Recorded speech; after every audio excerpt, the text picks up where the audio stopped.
sobre a madruga. Hoje estamos falando cerveja e companhia e folia.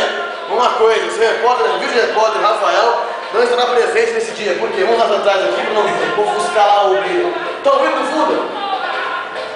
Ela é toda bela, caramba. Como é que está gravando isso aqui tudo? Fica aí, Cidão, vai falando pro pessoal aí. Eu chamo o ouço, vocês não escutam, galera. No momento, estamos aqui na casa do Rafael Chacon, está chegando aqui ao fundo, às 8 horas e 35 minutos e sei lá quantos segundos.